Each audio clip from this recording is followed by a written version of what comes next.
जी निज लोक को हर था ता दुख आउ कहीं बुझी पारती केवल साहस दे पारती कथा शुणी पारती तेणु से कार्यक्रम में मुझे जोग दे पारिथिबारु अशेष धन्यवाद देवी। निश्चित भाव में स्वागत योग्य एवं अभय बाबू जो प्रयास टी करछंदी निश्चित भाव समस्त मन पड़ो केवल सोशल मीडिया मन पड़ो किंतु परिवार को आनी जो सम्मानित कराला सेटा सबुठ बड़ जिनस कहीं जी निज लोक को हर था ता दुख आउ कहीं बुझी पारती केवल साहस दे पारती कथा शुणी पारती तेणु से कार्यक्रम में मुझे जोग दे पारिथिबारु अशेष धन्यवाद देवी। आठगड़ आज उपस्थित अच्छी पुलवामा शहीद समस्त को अशेष धन्यवाद देवी श्रद्धांजलि ज्ञापन करने चाहिए मो प्रत्येक सैनिक जो मैंने अच्छा बड़े बर्तमान भी प्रभु श्री जगन्नाथ अनुरोध करी से समस्त सुरक्षित रखु सब दीर्घायु रखी था जाए आम सुरक्षित रही पारू शांति गोटे रात शोई पारू सबको बड़ कथा से जो मैंने त्याग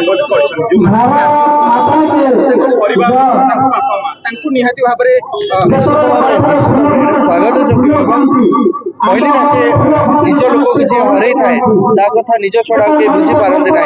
तेणु से बापा माँ धन्य निश्चित भाव में जो मैंने कि एत कष्ट कर जो पिला बढ़ई से साहस सहित हृदय पत्थर रखी सेमती बॉर्डर को पठाऊँ भारत भारत सहित माने भारत को सुरक्षित रखापी अन्य देश सहित लड़ाई तेणु ताकू महान आउ कहीं न पारती। जय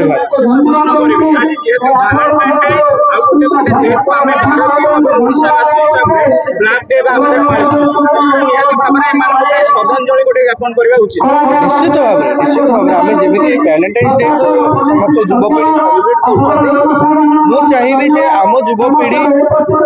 से बलिदान से त्याग को मन पकातु एवं भारत एक जाति धर्म वर्ण निर्विशेष आम समस्ते एक या हृदय रखी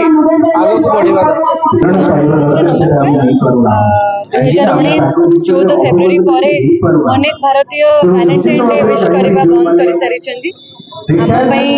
जो मैंने आम सुरक्षा जो जवान मैंने देश बॉर्डर रे कश्मीर रे रही कि आम लड़ुंट सुरक्षा छिड़ा होती से मैंने जो आम शहीद होते डेट रे आम वैलेंटाइन डे नहीं आम ब्लैक डे हो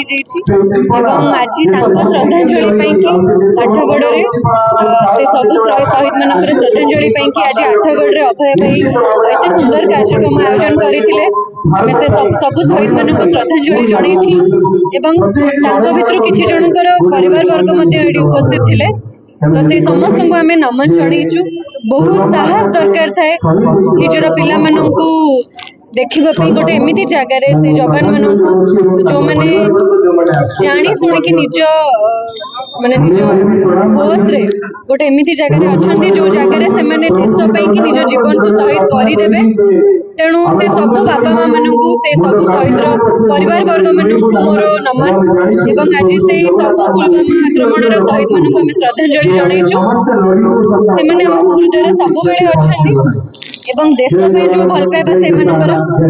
वैलेंटाइन डे खूब ऊर्धरे तेणु से समस्त को आम श्रद्धांजलि एवं नमन ना कुमुदिनी आज से आठगढ़वासी कोटि कोटि नमस्कार आउ जो अभय जो बारिक जो आज चेष्टा कहीं भी एमती दिने भी कर नथिले कि कई शहीद मान को एमती भी कहीं सम्मान जन न आज भगवान ताकर आहरी आगुरी उन्नति द्वारा उन्नति कर मु जने शहीद माँ हिसाब से किंतु छाती फाटी जाऊँगी किंतु गर्व कहूँ आज मो पुओ पाई मु जहाँ पाऊँची केबे भी मो पुआ जी देकरी जाबे मान सम्मान मो पुअर ये को मुझे ये करें जो देश जी बड़ बलिदान छाती पत्थर लगी सी निहाती भाव में आपको गोटे माने साल्यूट करने कथा देशवासी से आपण निकट में ऋणी आज जो भाई आप पुओ को हारे भी जो साहस देखुं कौन कहे आगामी जो दिन में जो मैंने सैनिक मैंने सेमती देश सेमती भल कम कर चलतु आउ माने भलरे काम कर चलते देश को हिंदी सुरक्षा दे से जो सम्मान मुझे भी भाषा भी मुझे पारि एत सम्मान मुझे भी कौटी भी पाई शहीद हिसाब से एमती सम्मान कहीं भी देना। ଭଗବାନ ତାଙ୍କର ଆଗକୁ ଆହୁରି ଉନ୍ନତି କରନ୍ତୁ, କିନ୍ତୁ ଆଗକୁ ଆହୁରି ମାଡ଼ି ଚାଲିଥାନ୍ତି। ଦେଖନ୍ତୁ ଆଜି ହଉଛି 14 ଫେବୃଆରୀ ହଉଛି ବାସ୍ତବରେ ହଉଛି ଭ୍ୟାଲେଣ୍ଟାଇନ୍ ଡେ, କିନ୍ତୁ ଏ ଭ୍ୟାଲେଣ୍ଟାଇନ୍ ଡେ କୁ ଆଜି ଆମେ କଳା ଦିବସ ରୂପେ ପାଳନ କରୁଥିଲୁ ଆଠଗଡ଼ ତିଗିରିଆ ନିର୍ବାଚନ ମଣ୍ଡଳୀରେ। 14 ଫେବୃଆରୀ 2019 ସମୟ 3ଟା 10 ଯେତେବେଳେ କି ସାରା ଭାରତ ବର୍ଷରେ ଶୋକର ଛାୟା ଖେଳି ଯାଇଥିଲା। ପୁଲୱାମା ଆକ୍ରମଣରେ 40 ଜଣ ଯବାନ ଶହୀଦ ହୋଇଥିଲେ। ଆମ ଓଡ଼ିଶାରୁ 3 ଜଣ ଥିଲେ, ଯୋଉଟାକି ସେହି ପରିପ୍ରେକ୍ଷୀରେ ଆଜି ଆମେ ଆଠଗଡ଼ ତିଗିରିଆ ନିର୍ବାଚନ ମଣ୍ଡଳୀରେ ଆଜି ଶ୍ରଦ୍ଧାଞ୍ଜଳି ଦିବସ ରଖିଥିଲୁ ଏବଂ ତାଙ୍କୁ ପରିବାର ଲୋକଙ୍କୁ ଡକେଇଥିଲୁ। ଆଜି ଏଇଥିପାଇଁ ଆମେ କଳା ଦିବସ ପାଳନ କରୁଥିଲୁ, କାହାର ବାପା, କାହାର ଭାଇ, କାହାର ବନ୍ଧୁ ଯୋଉଟାକି ହରେଇ ବସିଛନ୍ତି ସେମାନେ। ଆଜି ସେହି ପରିପ୍ରେକ୍ଷୀରେ ଆଜି ଆମେ କଳା ଦିବସ ପାଳନ କଲୁ। ମୁଁ ତ କହିବି ଆମ ଆଠଗଡ଼ ତିଗିରିଆ ନିର୍ବାଚନ ମଣ୍ଡଳୀ ଆମର ଆଜି ମାଟି ପବିତ୍ର ହୋଇଛି। ଶହୀଦ ପରିବାରଙ୍କର ପାଦ ଆଜି ଆମ এই ଆଠଗଡ଼ ମାଟିରେ ପଡ଼ିଛି ଏବଂ ଆମେ ଆଜି ଗୌରବ ଅନୁଭବ କରୁଛୁ। ଯେଉଁମାନେ ଦେଶ ପାଇଁ ବଳିଦାନ ଦେଇଥିଲେ, ଶହୀଦ ହେଇଥିଲେ, ସେମାନେ ଆଜି ଆମ ଆଠଗଡ଼ ମାଟିକି ଆସିଛନ୍ତି। ଆମେ ଆଜି ତାଙ୍କୁ ଶ୍ରଦ୍ଧାଞ୍ଜଳି ଦେଲୁ ଏବଂ ତାଙ୍କ ପରିବାରକୁ ମଧ୍ୟ ସ୍ୱାଗତ କରିଥିଲୁ। ଏଇଟା ଆମ ପକ୍ଷେ ଆଜି ଗୋଟେ ବଡ଼ ଦିନ ଥିଲା ଏବଂ ତତ୍ ସହିତ ଆମର ଚଳଚ୍ଚିତ୍ରର ସ୍ୱରାଜ ଏବଂ ଭଉଣୀ ଶିବାନୀ ଆସିଥିଲେ, ଯୋଉଟାକି ଏହି କଳା ଦିବସକୁ ଦ୍ୱିଗୁଣିତ କରିବା ପାଇଁ ଏବଂ ଆଧିରେ ଆମର ଦେଖିଥିବେ ଆଜି ହଜାର ହଜାର ଆଠଗଡ଼ ତିଗିରିଆ ନିର୍ବାଚନ ମଣ୍ଡଳୀର ଜନସାଧାରଣ ଯୋଗ ଦେଇଥିଲେ ଏବଂ